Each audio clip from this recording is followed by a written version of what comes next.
Good morning students. आज हम BSc part 2 के स्टूडेंट्स के लिए एसिड्स एंड बेसिस पढ़ने जा रहे हैं।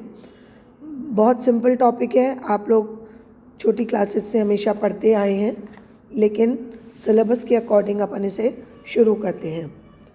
एसिड्स क्या होते हैं? एसिड शब्द सुनते ही हमारे मन में, हमारे मुंह में एक खट्टेपन का स्वाद आने लगता है।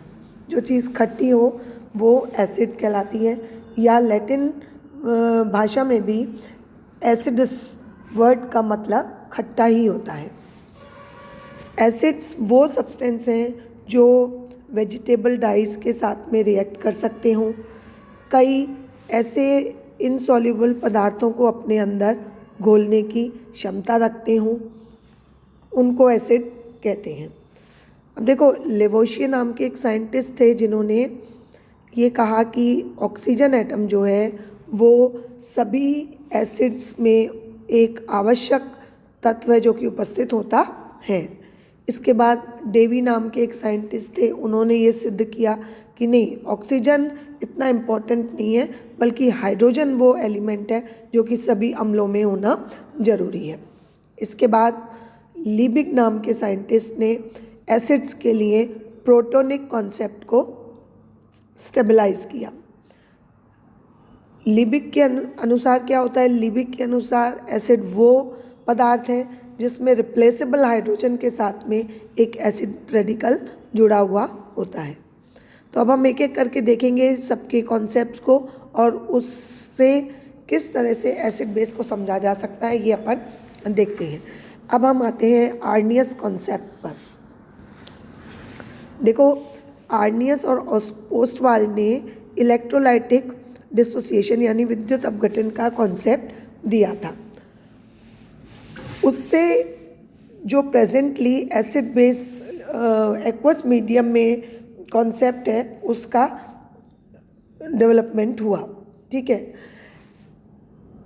एसिड जो है अम्लीय हाइड्रोजन को प्रोटॉन के रूप में माना गया कि जो प्रोटॉन है वो किस रूप में होता है? अम्लीय हाइड्रोजन के रूप में होता है।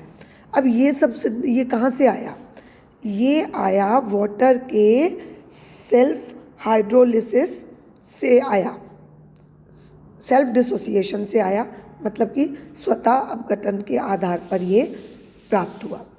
देखो, वाटर यदि डिसोसिएट होगा तो क्या होगा? एक्वस मीडियम तो है ही, एच आयन और ओ एच आयन इसके हमको प्राप्त होते हैं। वाटर के मॉलिक्यूल्स जो होते हैं वो बहुत ही कम संख्या में डिसोसिएट होते हैं।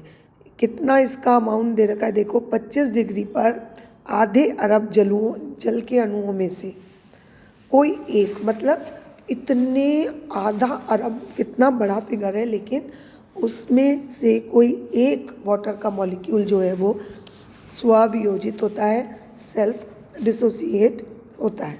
ठीक है, अब कोई भी विलयन न्यूट्रल कब होगा? वो विलयन न्यूट्रल तब होगा जब उसमें प्रोटॉन और हाइड्रोक्साइड आयन दोनों बराबर संख्या में उपस्थित होंगे। यदि विलयन में प्रोटॉन्स की संख्या ज़्यादा है तो वो एसिडिक सॉल्यूशन होगा, और यदि उसके अंदर हाइड्रोक्साइड आयन्स ज़्यादा हैं तो वो क्या होगा? हाइड्रोक्साइड आयन के ज़्यादा होने पर वो बेसिक सॉल्यूशन होगा। ठीक है, अब यदि हमें किसी सॉल्यूशन की एसिडिटी बढ़ानी हो तो क्या करना होगा, या उसकी बेसिसिटी बढ़ानी हो तो क्या करना होगा, तो ये हम एक एक करके देखेंगे। यदि किसी विलयन में हमें एसिड कैरेक्टर बढ़ाना है तो हमें प्रोटॉन की संख्या को बढ़ाना पड़ेगा। ठीक है ना? प्रोटॉन की संख्या किसी भी सॉल्यूशन में दो तरह से बढ़ाई जा सकती है। एक तो उसमें हम ऐसे किसी सब्सटेंस को ऐड कर दें जो कि प्रोटॉन रिलीज़ करे, जैसे कि HCl मान लो डाल देते हैं, तो इसके डिसोसिएशन से हमें क्या मिलेंगे? प्रोटॉन मिलेंगे और क्लोराइड आयन मिलेंगे। तो नंबर ऑफ प्रोटॉन बढ़ाना हमारा उद्देश्य है जो यहाँ पर पूरा होता है। नेक्स्ट, हम उसमें कुछ ऐसा सब्सटेंस डालें जो इस तरह से डिसोसिएशन के बाद जो उपस्थित OH आयन है इनको रिमूव कर दे। ठीक है। सपोज हम बोरोन हाइड्रोक्साइड डालते हैं, BOH का होल थ्राइस डालते हैं, तो वो OH से रिएक्ट कर लेगा, तो OH आयन जो फ्री वहाँ पे प्रेजेंट थे वो अब किस में बदल गए, BOH होल 4 माइनस आयन में बदल गए, यानी OH आयन जो थे वो रिमूव हो गए। इसी तरह से हम हाइड्रोक्साइड आयन्स की संख्या को बढ़ा करके उसकी बेसिसिटी बढ़ा सकते हैं। अब हाइड्रोक्साइड आयन की संख्या भी दो तरह से बढ़ाई जा सकती है, या तो हम उस सॉल्यूशन में ऐसा कोई सब्सटेंस डाल दें जो कि डिसोसिएट होकर OH आयन की संख्या को बढ़ा दे, जैसे NaOH है, NaOH डिसोसिएट होगा तो Na और OH आयन हमें प्राप्त होंगे। ठीक है। अब यदि दूसरा तरीका फॉलो करना है तो हमें क्या करना पड़ेगा, इसमें हम ऐसा कोई सब्सटेंस डाल दें जो प्रोटॉन से रिएक्ट करे और उनको सॉल्यूशन से रिमूव कर दे। तो प्रोटॉन्स रिमूव करने के लिए हम अमोनिया इसमें डालें, तो ये इसके साथ में मिलकर क्या बना लेगा, अमोनियम आयन बना लेगा। ठीक है। तो इस तरह से ये क्या हुआ कि हमने सॉल्यूशन की एसिडिटी या बेसिसिटी बढ़ा दी। अब देखो वाटर में न्यूट्रलाइजेशन क्या होगा। न्यूट्रलाइजेशन क्या होता है, जब एसिड और बेस मिलकर के सॉल्ट बनाते हैं। ठीक है। तो वाटर के अंदर न्यूट्रलाइजेशन का मतलब क्या होगा कि जिसमें प्रोटॉन और OH आयन मिलकर के वाटर मॉलिक्यूल का निर्माण करें। ये प्रोटॉन मिला, ये OH आयन मिला, मतलब ये खुद ही डिसोसिएट होकर ये दोनों आयन्स दे रहा है और ये दोनों मिलकर वाटर मॉलिक्यूल बना रहे हैं, that is neutralization of water. ठीक है। अब ये जो हमने ऊपर कॉन्सेप्ट पढ़ा, इसके आधार पर आर्नियस ने क्या कहा कि जो पदार्थ वाटर में सॉल्यूबल होकर हाइड्रोजन कैटायन या प्रोटॉन मुक्त करते हैं वो तो एसिड होते हैं। ठीक है। और जबकि वो पदार्थ जो कि वाटर में घुलकर OH आयन रिलीज करते हैं बेस कहलाते हैं। हम एग्जाम्पल लें, HNO3 को आप पानी में डालते हो तो क्या मिलता है, H+ आयन मिलते हैं और नाइट्रेट आयन मिलते हैं। तो ये HNO3 क्या है, एसिड है। हम सभी जानते हैं कि अच्छा स्ट्रॉन्ग एसिड है। ये डिसोसिएट होकर के क्या दे रहा है, प्रोटॉन दे रहा है और NO3 आयन दे रहा है। इसी तरह स्ट्रॉन्ग बेस KOH को हम पानी में डालें तो हमें क्या प्राप्त होते हैं, पोटेशियम आयन और OH आयन प्राप्त होते हैं। तो ये इस तरह से आर्नियस के अनुसार वाटर का न्यूट्रलाइजेशन होता है। अब आर्नियस के कॉन्सेप्ट के बेसिस पर यदि हम एसिड और बेस की स्ट्रेंथ समझना चाहें तो वो हम देखते हैं कैसे समझी जा सकती है। देखो आर्नियस थ्योरी के अकॉर्डिंग स्ट्रॉन्ग एसिड वो होते हैं जो कि डिसोसिएशन पर ज़्यादा से ज़्यादा संख्या में प्रोटॉन रिलीज़ करते हैं, यानी कि उनके डिसोसिएशन कांस्टेंट के हाई वैल्यूज़ होती हैं। और वीक एसिड कौन से होते हैं, वीक एसिड वो होते हैं जो डिसोसिएशन पर बहुत कम संख्या में प्रोटॉन रिलीज़ करते हैं और उनके डिसोसिएशन कांस्टेंट का मान बहुत कम होता है। ठीक है। फॉर एग्जांपल हम दोनों तरह के एसिड्स का डिसोसिएशन देखते हैं। HCl को हमने डिसोसिएट किया तो इससे प्रोटॉन और क्लोराइड हमें भरपूर मात्रा में ये आयन मिलते हैं। ये स्ट्रॉन्ग एसिड है। इसके Ka का मान जो होता है Ka1, हमको कंपैरिजन करने के लिए इसको लिखा हमने, डिसोसिएशन कांस्टेंट का वैल्यू होगा concentration of hydrogen ion into concentration of chloride ion divided by concentration of reactant यानी HCl। ठीक है। अब वीक एसिड ले लेते हैं, एसिटिक एसिड। ये डिसोसिएट होकर के क्या देगा, एसीटेट आयन और प्रोटॉन देगा। तो इसकी डिसोसिएशन कांस्टेंट कैसे दिया जाएगा, लिखेंगे इस तरह से। हम लिखते हैं एसीटेट आयन और हाइड्रोजन आयन की concentration divided by concentration of acetic acid. अब देखो स्ट्रॉन्ग एसिड को हमने A1 से रिप्रेजेंट किया, इसको हमने A2 से रिप्रेजेंट किया। ठीक है। अब देखो यदि Ka1 का मान Ka2 से ज़्यादा है, वो ज़्यादा होगा ही क्योंकि वो स्ट्रॉन्ग एसिड है, इसलिए उसका डिसोसिएशन ज़्यादा हो रहा है। तो वो कैसा एसिड होगा, स्ट्रॉन्ग एसिड होगा, और जबकि Ka2 वाला वीक एसिड होगा। क्यों, इसका मान यहाँ पर काफ़ी ज़्यादा है। अब देखो, इसी तरह से जब कोई सब्सटेंस वाटर में सॉल्यूबल होकर के ज़्यादा संख्या में OH आयन रिलीज़ करे और उनके डिसोसिएशन कांस्टेंट के मान ज़्यादा हो तो वो क्या कहलाएंगे, स्ट्रॉन्ग बेस कहलाएंगे। और जो सब्सटेंस वाटर में घुलकर कम मात्रा में OH आयन रिलीज़ करें और जिनके डिसोसिएशन कांस्टेंट के मान कम हो उसको हम वीक बेस कहते हैं।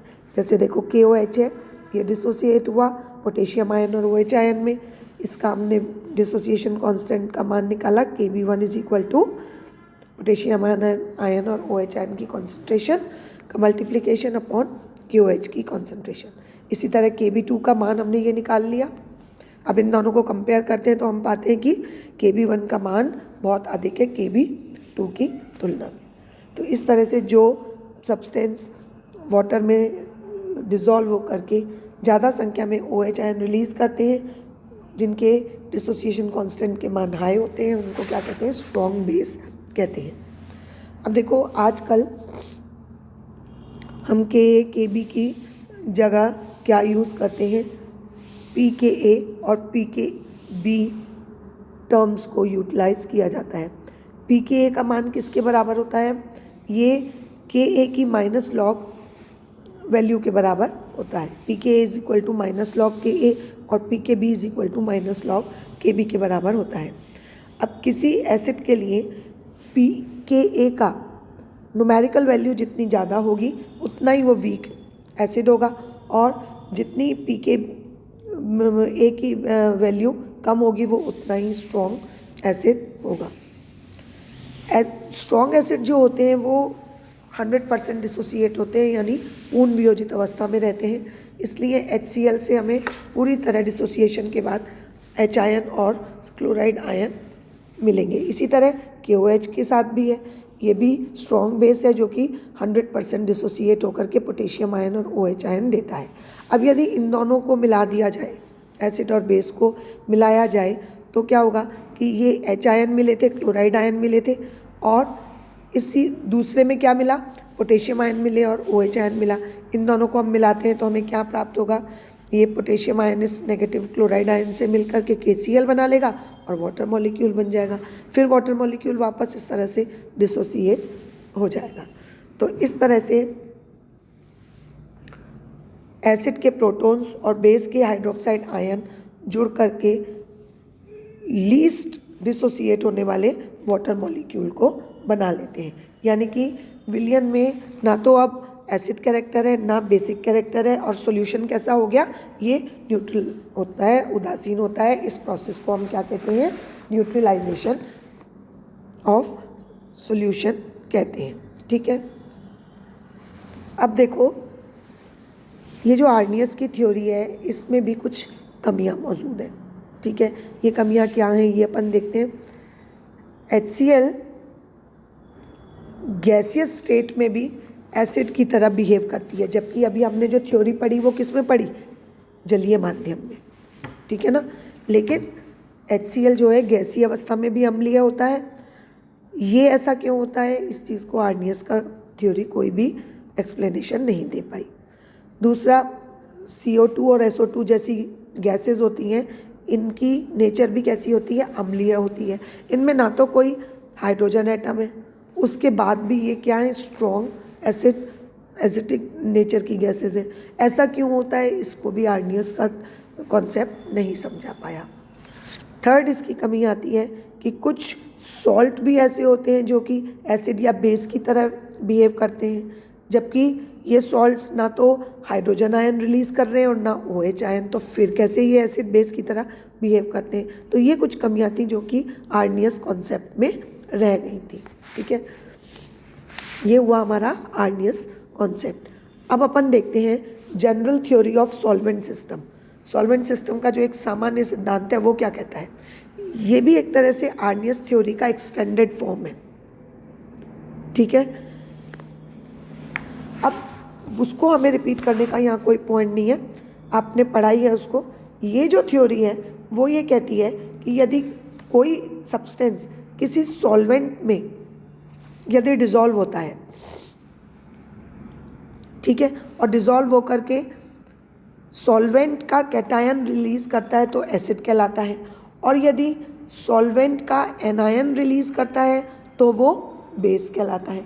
यानी कि कोई सब्सटेंस डिज़ोल्व किया जा रहा है किसी सॉल्वेंट में और उस को डिज़ोल्व करने से उस सॉल्वेंट का यदि कैटायन फ्री होता है तो वो एसिड है, और यदि एनायन फ्री होता है तो वो बेस कहलाता है। अब सॉल्वेंट के कैटायन और एनायन को यदि मिलाया जाए तो क्या बनना चाहिए? वापस सॉल्वेंट मॉलिक्यूल बनना चाहिए। तो ये सॉल्वेंट का वापस बनना न्यूट्रलाइजेशन कहलाता है। इसको समझने के लिए हम एग्जांपल लेते हैं लिक्विड अमोनिया का सेल्फ डिसोसिएशन। देखो ये अमोनिया मॉलिक्यूल है, ये डिसोसिएट होकर के क्या देता है? अमोनियम आयन और एमाइड आयन देता है। NH4 is ammonium ion and NH2 is amide ion देता है। तो हम ये भी कह सकते हैं कि जो सब्सटेंस लिक्विड अमोनिया में अमोनियम आयन रिलीज़ करते हैं वो एसिड कहलाते हैं, जो सब्सटेंस लिक्विड अमोनिया में एमाइड आयन मुक्त करते हैं वो बेस कहलाते हैं। अमोनियम आयन का एमाइड आयन के साथ मिलकर के वापस से अमोनिया लिक्विड अमोनिया बनाना ये न्यूट्रलाइजेशन का प्रोसेस है, ठीक है। इसी तरह हम दूसरा एग्जांपल ले सकते हैं लिक्विड N2O4 सॉल्वेंट का। लिक्विड N2O4 सॉल्वेंट में क्या है कि यदि NO+ आयन जो पदार्थ रिलीज़ करते हैं वो एसिड कहलाते हैं, और NO3 नाइट्रेट आयन जो रिलीज़ करते हैं वो क्या कहलाते हैं? वो बेस कहलाते हैं। अब इन दोनों को मिलाकर के यदि न्यूट्रलाइजेशन कराया जाता है और वापस से क्या बनाया जाता है? N2O4 सॉल्वेंट बनाया जाता है, तो ये प्रोसेस न्यूट्रलाइजेशन का प्रोसेस कहलाता है। ये देखो नाइट्रोसिल आयन नाइट्रेट आयन मिलकर के क्या बना रहे हैं? N2O4 लिक्विड वापस से बना रहे हैं। तो ये प्रोसेस क्या कहलाएगा? न्यूट्रलाइजेशन का प्रोसेस कहलाएगा। तो आशा है आपको ये चीज़ें समझ में आई होंगी, और आपकी कोई क्वेरी हो तो आप पूछ सकते हैं। Thank you.